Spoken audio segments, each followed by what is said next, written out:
Scotty M is an extremely vulgar right-wing libertarian on YouTube. Those of you who remember my exchange with him back when I was a liberal will understand that this person is so immune and impervious to facts, reason and thinking that no amount of argumentation will ever convince him to stop being a racist, homophobic, UKIP supporting, Rangers supporting, babbling free market enthusiast. That is how he is, and that is how he will remain until he dies. Until that glorious day, we have no alternative but to simply point and laugh. Hello people, so here we have the top 10 reasons why Nazi Germany was socialist. I'm no communist, I'll tell you that right now. I believe a man should own his own house and car and cow. I like this private ownership, I want to be left alone. Let the government run its business and let me run my own.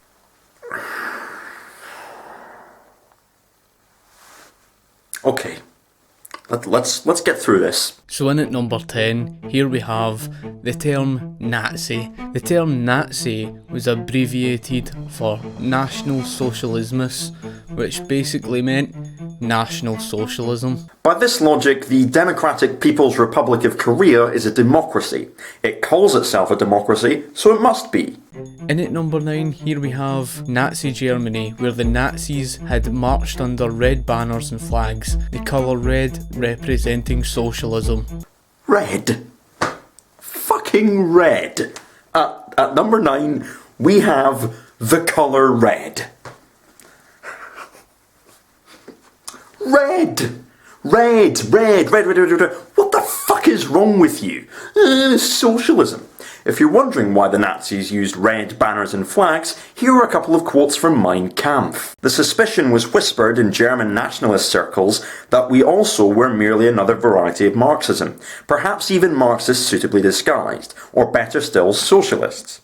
We chose red for our posters after particular and careful deliberation, our intention being to irritate the left, so as to arouse their attention and tempt them to come to our meetings, if only in order to break them up, so that in this way we got a chance of talking to the people. The red, white and black colour scheme was also used because of its relation to the German Empire, but 90 years on, Scotty M still falls for it, because he's so ridiculously anti-communist that the colour red is sufficient to make him just lose the plot.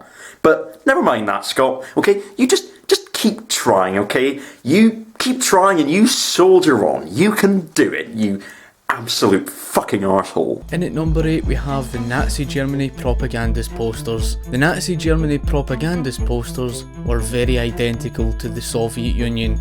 You could barely tell a difference. Well, obviously, if a cherry-picked selection of their posters look the same, then they must both have socialist economic systems. I mean, doesn't that obviously follow? Even if we charitably ignore the fact that the Soviet Union was socialist in name only, that's still one of the dumbest arguments I've ever heard. And at number 7, we have the evidence of a Nazi propagandist poster stating they hated capitalism. So this is one of the Nazi propagandist posters. In clear words, it says, "Met Deutschland tegen het Kapitalism," which basically translated to, "with Germany against capitalism." If you knew anything about how fascists have operated historically, you would understand that they appropriate anti-capitalist left-wing rhetoric in order to try and garner support from the working classes. But it's just that. Rhetoric. It doesn't have any indication of the policies and systems that fascists will implement. And at number 6, we have the identical symbolism between Nazi Germany and the Soviet Union. Not only was the posters of propaganda more or less the same between Nazi Germany and the Soviet Union, but also one of these coins, as you can see, with not just the swastika, but of course the hammer and sickle. Again, if you understood how fascists operate, you would understand that this is tactical co-option of left-wing symbols, not actual leftism.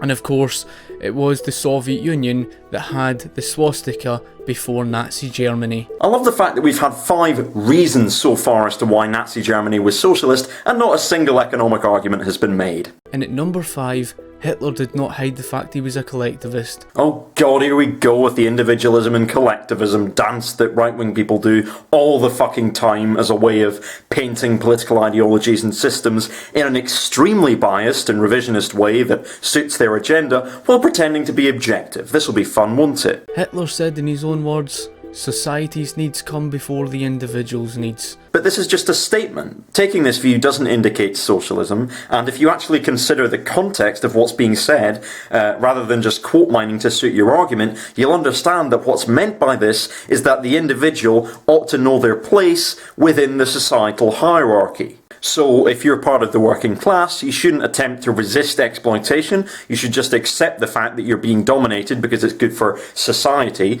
Society, of course, meaning a minority of individuals at the top who are rich or in some other position of political or economic authority, not the mass of the population. This view is, in my opinion, disgusting, dehumanising, authoritarian, and absolutely nothing to do with socialism. And of course, Adolf Hitler told his associate, "We must find and travel the road from individualism to socialism without revolution." It wasn't so much the fact that he hated Marxism, it was that he hated the tactics behind Marxism, which was a revolutionary one. He believed in moving peacefully away from individualism to collectivism. So you're saying Hitler was a socialist who opposed Marxism because he had a tactical preference for social democracy. Okay? People who advocate the gradual transitioning from capitalism to socialism via parliamentary politics and reformism are called social democrats, right? If Hitler was a social democrat, then why did he outlaw the Social Democratic Party? Not only did he try to wipe out the communists and the anarchists, but he also tried to wipe out the social democrats and the trade unionists. There's absolutely no evidence to suggest that Hitler was on the left, considering the fact that every remotely left-wing organisation was brutally suppressed under the Nazi regime. And at number 4 we have the synonym for collectivism. When we look at the words socialism and collectivism, by definition, and of course, when we look for the synonym for collectivism, it is socialism. Oh look, someone on YouTube trying to reconcile the fact that their arguments are shit by appealing to the dictionary. Definitely didn't see that one coming. That's why when you hear about collectivised farming and collectivised healthcare, it's really just the same thing as socialised healthcare or socialised farming, because the word collectivism means more or less the same thing as socialism. Not necessarily. There is a meaningful distinction to be made between nationalisation and collectivisation. If an industry is nationalised, then it's controlled by the state. If an industry is collectivised, that means that it's directly managed by the workers in that industry.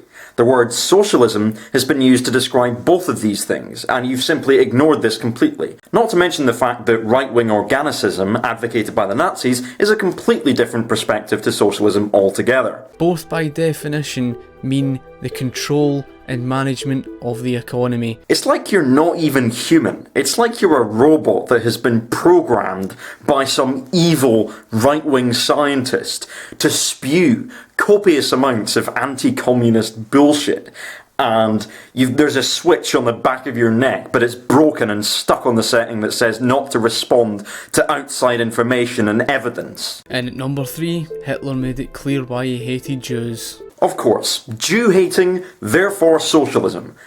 I don't even...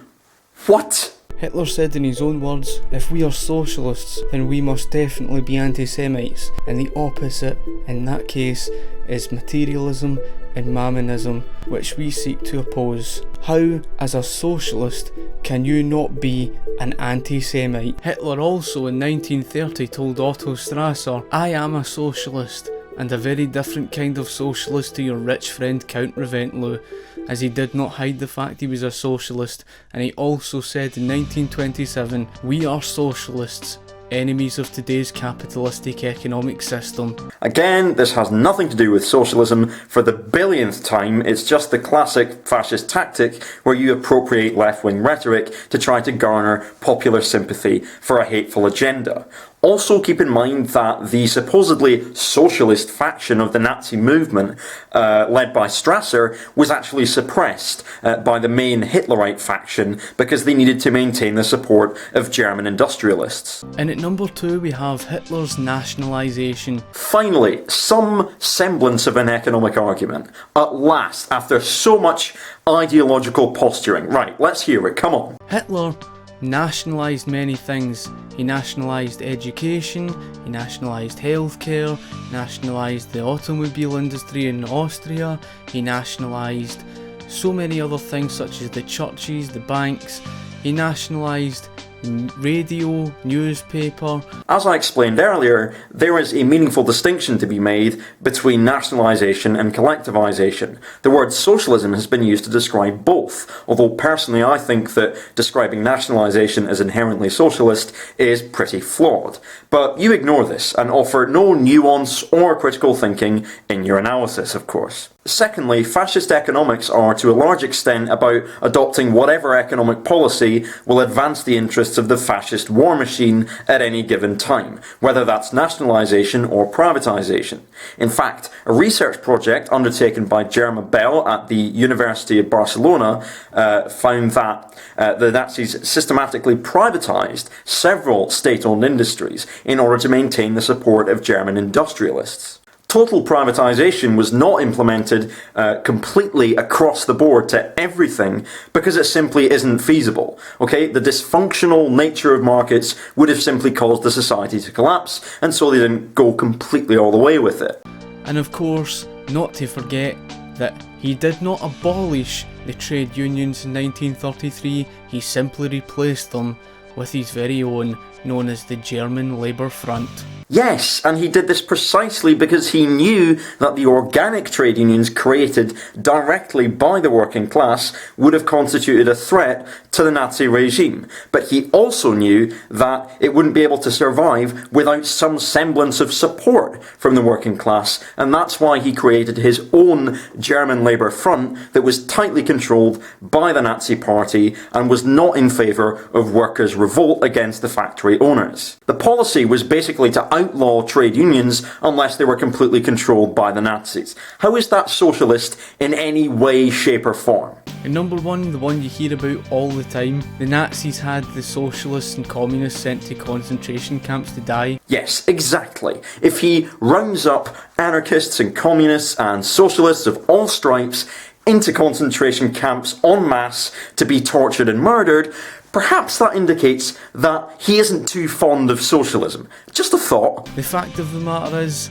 Adolf Hitler was not an anti-socialist, he was just someone who wiped out his competition, and that is more or less all it was.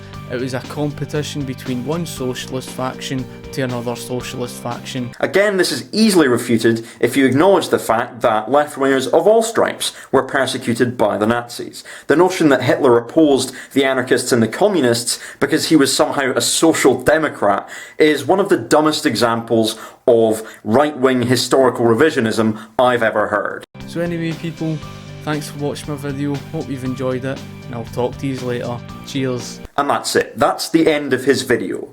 To him, the top 10 most convincing reasons why Nazi Germany was socialist are as follows. The term National Socialist, the colour red, similar looking posters and symbols, appropriation of anti-capitalist rhetoric, misinterpretation of right-wing organicism, Jew hatred, cherry-picked examples of nationalisation, and also apparently the fact that he sent socialists and communists of all stripes into concentration camps en masse to be tortured and murdered is apparently the strongest piece of evidence that Hitler was a socialist. Apparently.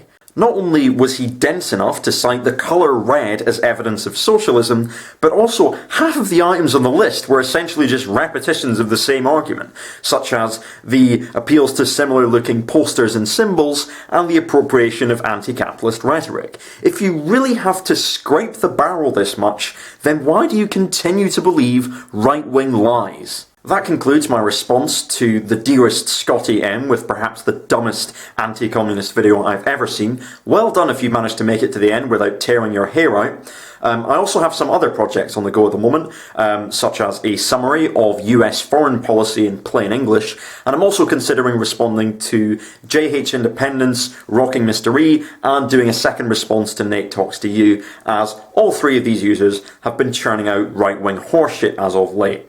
So, for more anarchist content, subscribe to Libertarian Socialist Rants, Anarchist Collective, and Bad Mouse Productions. Thanks for watching. Bye-bye.